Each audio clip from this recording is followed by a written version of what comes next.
If you want to key out a background in Photopea, whether it's a green screen, a solid color backdrop, or just a distracting background you want to remove, this tutorial is going to show you the fastest, safe method. And the best part is, you do not have to permanently erase anything from your image. We're going to use a mask which keeps your workflow flexible and non-destructive. So if you make a mistake, you can always go back and refine it later. If this video helps you out, make sure to hit like and subscribe for more quick Photopea tutorials. Alright, let's jump right in. First, open your project in Photopea and make sure your image layer is selected in the Layers panel on the right side of the screen. This part is important because the tool needs to know which layer you want to work on. If you have multiple layers, click the correct one before you begin. Once that is selected, go up to the top menu bar and choose Select, then click Color Range. The color range window is where the magic happens. As soon as it opens, your cursor will turn into an eyedropper. Now click directly on the background color you want to remove. If you are working with a green screen, click on the green area. If it is a white, blue, or any other solid backdrop, sample that instead.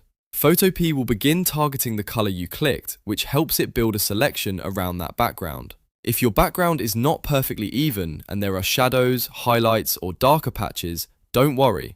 That is very common, especially with homemade setups or uneven lighting. In the color range window, look for the eyedropper icon with a plus sign. This allows you to add more sampled areas to the selection.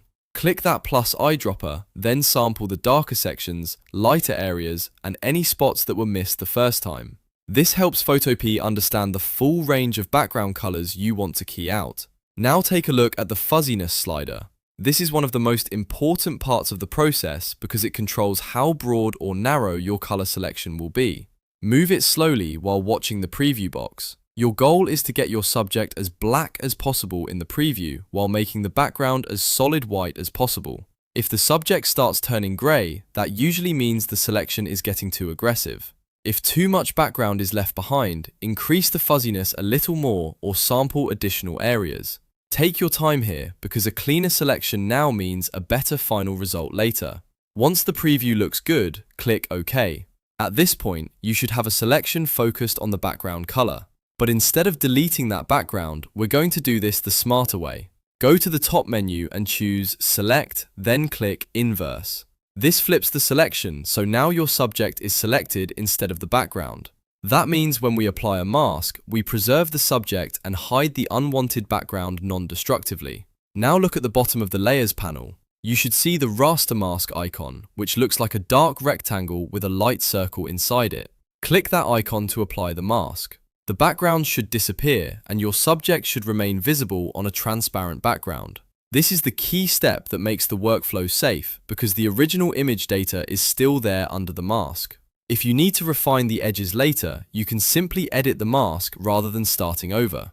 If the cutout is not perfect, that is completely normal. You can click the mask and use a brush to clean up rough edges, bring back missing details, or hide extra leftover background. That is another reason masks are so powerful. They give you control without destroying your image. For hair, soft edges, or semi-transparent areas, you may need a little extra refinement. But for most keying jobs, this color range method is fast and effective. So that's how to key out in Photopea using color range and a mask. It's simple, it's free, and it gives you a much safer editing workflow than deleting pixels permanently. If this tutorial helped you, make sure to like the video, subscribe for more Photopea tips, and let me know in the comments what you want to learn next. Thanks for watching, and I'll see you in the next one.